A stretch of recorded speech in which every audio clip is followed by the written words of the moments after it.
Hello friends, welcome to my channel. ఈరోజు మనం మాట్లాడుకోబోయే బుక్ పేరు his and hers by Alice ఫీనే.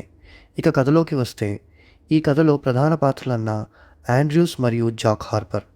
అన్న ఒక టీవీ న్యూస్ ప్రెజెంటర్, కానీ ఆమె కెరీర్, వ్యక్తిగత సమస్యలు మరియు మద్యం అలవాట్ల వల్ల కిందకి పడిపోతుంది. ఒక హత్య కేసును కవర్ చేయడానికి ఆమెను తన పాత ఊరికి పంపిస్తారు.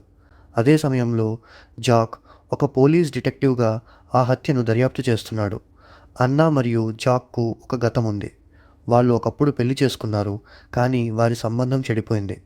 దర్యాప్తు కొనసాగుతుండగా మరికొన్ని హత్యలు కూడా జరుగుతాయి.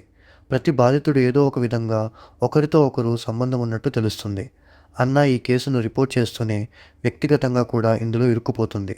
జాక్ మాత్రం హంతకుడు తనకు దగ్గరగా ఉన్నవాడే కావచ్చని అనుమానిస్తాడు. కథ అన్న మరియు జాక్ దృక్కోణాల్లో సాగుతుంది. వారి గతం, రహస్యాలు మరియు బాధితులతో ఉన్న సంబంధాలు నెమ్మదిగా బయటపడతాయి. క్రమంగా ఒక విషయం స్పష్టమవుతుంది: అన్నా మరియు జాక్ ఇద్దరూ పూర్తిగా నమ్మదగిన వారు కాదు. ఇద్దరూ కొన్ని ముఖ్యమైన విషయాలను దాచిపెడుతున్నారు. ఒక పెద్ద ట్విస్ట్లో అన్నా దగ్గర ఒక చీకటి వైపు ఉందని తెలుస్తుంది. ఆమె ఈ హత్యలతో సంబంధం ఉండొచ్చని అనుమానం వస్తుంది. ఇంకా జాక్కు ఈ కేసుతో సంబంధం ఉన్న రహస్యాలున్నాయి. చివరికి అసలు నిజం బయటపడుతుంది. ఈ హత్యలు గతంలో జరిగిన సంఘటనలు, ట్రామా మరియు ప్రతీకారంతో సంబంధం ఉన్నాయి. కథ చివరికి ఒక సందేహాన్ని మిగులుస్తుంది: మన చుట్టూ ఉన్న వాళ్లను మనం నిజంగా ఎంతవరకు తెలుసు? నిజం మరియు నమ్మకం మధ్య గీత చాలా సన్నగా ఉంటుందని ఈ కథ చూపిస్తుంది.